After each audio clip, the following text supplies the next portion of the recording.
You ever wonder how physicists can predict the motion of some really complex stuff? I mean, from a spinning dancer to an exploding rocket, it seems impossibly chaotic. But it turns out there's a set of powerful tools that just cut right through the mess and reveal this beautiful underlying simplicity. Today, we're going to dig into two of the biggest ones, center of mass and linear momentum. So picture this. You toss a baseball bat end over end up into the air. Now, if you try to follow the path of the very tip of the bat, it's just a total mess, right? It's this wild, looping, tumbling journey that looks completely random. Or think about a firework bursting open. You've got hundreds of glowing fragments shooting out in every single direction. Trying to track any single one of those pieces? Forget about it. It's beautiful, sure, but it's pure chaos. So how in the world can we describe this? Is there any way to find some order in all this randomness? Well, the answer is a huge yes, and it all comes down to finding one special little point. All right, so what is this special point?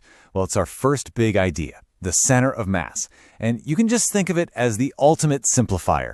It's a tool that lets us cut right through all the noise for any system, whether it's one bat or a whole swarm of particles. Okay, so formally, the center of mass is a single point that represents the average position of all the mass in a system. It's like if you could squish the object's entire mass down into that one spot, and all the outside forces, like gravity, were pulling only on that one spot. Basically, it's the system's balance point. And this takes us right back to that flipping bat. While the ends of the bat are going absolutely nuts, doing this chaotic dance, the bat's center of mass, well, it just sails through the air in this perfect, predictable curve, a parabola. It follows the exact same simple path a plain old tossed ball would take. And just like that, all that complexity, it just disappears. So how do we actually find this magical point? We use a really powerful idea, a weighted average. For a bunch of particles, the location of the center of mass, let's call it xcom, is 1 over big M times the sum of mi times xi. So big M is just the total mass, little mi is the mass of each little piece, and xi is its position. Heavier particles, they pull the average closer to them, which makes total sense, right? Okay, let's make this real with an example. We've got these 3 particles here. All we do is run that weighted average calculation, once for the x-coordinates and once for the y-coordinates. We multiply each mass by its position, add them all up, and divide by the total mass of 7.1 kilos. And when you crunch the numbers, you find the system's balance point is right there at an x of 83 centimeters and a y of 58 centimeters. All right, let's kick it up a notch and see how forces fit into all this.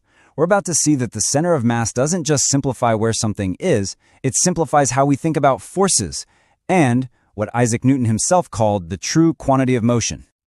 Now this right here, this is one of the most powerful equations in all of mechanics. It's Newton's second law, but for a whole system. It says the net external force on a system equals the system's total mass times the acceleration of its center of mass. And here's the absolute kicker. This law only cares about external forces. Internal forces, like the chemical explosion inside a firework, are just forces that parts of the system exert on each other. They always come in these perfect equal and opposite pairs that cancel each other out completely. They have zero effect on the motion of the center of mass. And this idea, it has some amazing consequences. For that firework, that explosion, totally internal. So the center of mass of all those scattered fragments just keeps cruising along that original parabolic path like nothing even happened. Wow. Or think about a ballet dancer. They artfully move their arms and legs to keep their center of mass on a smooth arc, which can make it look like they're just floating across the stage. It's a beautiful illusion, all managed by physics. This leads us perfectly into our next big idea, linear momentum, which we represent with a P. It's just an object's mass times its velocity, a measure of its oomph, you could say, and it's got a direction. And for a whole system, check this out. The total momentum is just the total mass, m, times the velocity of, you guessed it, that all-important center of mass. See, it all ties together. The motion of that one point tells you the momentum for the whole shebang. Now, this is actually how Newton first wrote his second law. Instead of F equals ma, he said the net force is the rate of change of momentum. And this version is actually deeper, more fundamental, because it works even when mass changes, like a rocket burning fuel. The big takeaway is this. Force is what changes momentum.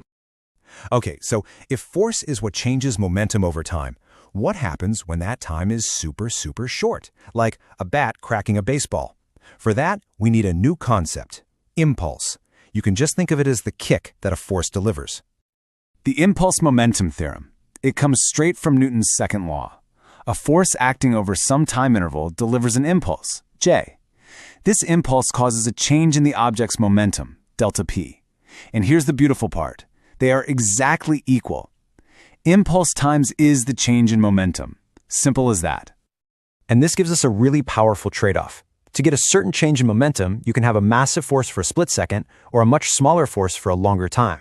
The key is, if you extend the duration of the collision, you can seriously reduce the force involved. And this isn't just some abstract theory. This is the fundamental physics of safety design. An airbag, for example, doesn't actually reduce your change in momentum. You still have to come to a stop. But what it does is dramatically increase the time it takes you to stop. A longer time means a smaller, much safer average force. It's the exact same reason landing in soft snow hurts a whole lot less than hitting pavement. All right, let's get to our final, and maybe our most powerful concept. This is a law that governs literally everything in the universe, from tiny particles to colliding galaxies. This is the law of conservation of momentum. The law is just stunningly simple. If you have a closed, isolated system, meaning nothing gets in or out and no net external force is bugging it, its total momentum will stay absolutely, perfectly constant. The momentum you start with is the momentum you end with. Always. Period. And this one law explains so much. A rocket works by chucking mass out its back end. To keep the total momentum of the whole rocket plus exhaust system constant, the rocket has to gain momentum forward. A gun recoils for the exact same reason. In an explosion, if the thing starts from rest, its momentum is zero. So after it blows up, the momentum of all the pieces, they have to add up as vectors back to zero. Okay, time for a little thought experiment to see if you've got this. An astronaut is floating still in space, just a little too far to reach her ship.